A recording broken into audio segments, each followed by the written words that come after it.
آج کل بھارت کے اندر عدلیہ اور مسلح افواج سمیت تمام ادارے زعفرانی سیاست کا شکار ہو چکے ہیں۔ ہندوتوا نظریے کے تحت بھارت کے ریاستی اداروں میں زعفرانی سوچ کو فروغ دیا جا رہا ہے۔ بھارت کی سیاست، معیشت اور معاشرتی ادارے آج ہر طرح سے اس کی لپیٹ میں آ چکے ہیں۔ خاص طور پر بھارت کی عدلیہ فسطائی مودی سرکار کی اعلیٰ کار بن چکی ہے۔ مسلمانوں کے مقدمات میں بھارتی عدلیہ مودی حکومت کی کھل کر حمایت کرتی ہوئی نظر آتی ہے۔ حجاب، بابری مسجد، آرٹیکل 370 اور دیگر مقدمات کے اندر بھارتی عدالتوں کے فیصلے بھارتی عدالتی نظام کے اندر سرایت کیے ہوئے ہندوتوا نظریہ اور مسلمانوں کے خلاف ان کے تعصب اور نفرت کو صاف طور پر ظاہر کرتا ہے۔ اس امر میں کوئی دو رائے نہیں ہے کہ ہندوستان کے اندر زعفرانی سیاست کا بنیادی مقصد ہندوؤں کی بالادستی قائم کرنا اور ہندوؤں کا طرز زندگی رائج کرنا ہے۔ آج بھارت کے نام نہاد جمہوریہ میں مذہبی اقلیتوں کے لیے کوئی گنجائش نہیں ہے۔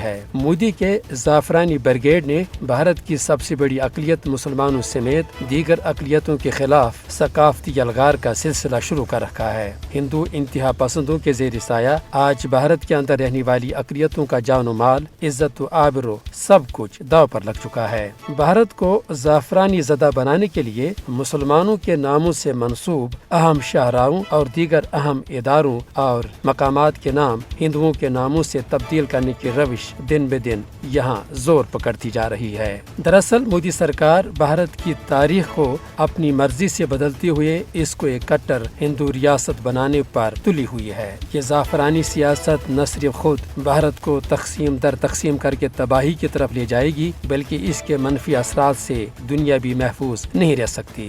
ان حالات میں یہ اقوام عالم کی اولین ذمہ داری ہے کہ بھارت کو ایک مکمل فسطائی زعفرانی ریاست میں تبدیل کرنے کی مودی حکومت کی پالیسیوں پر روک لگانے کے لیے وہ ٹھوس اقدامات کرے تاکہ یہاں کی اقلیتیں زعفرانی اکثریتی آمریت سے محفوظ رہ سکیں اور ان کے مذہب، ثقافتی ورثہ اور جان و مال کی حفاظت کو یقینی بنایا جا سکے۔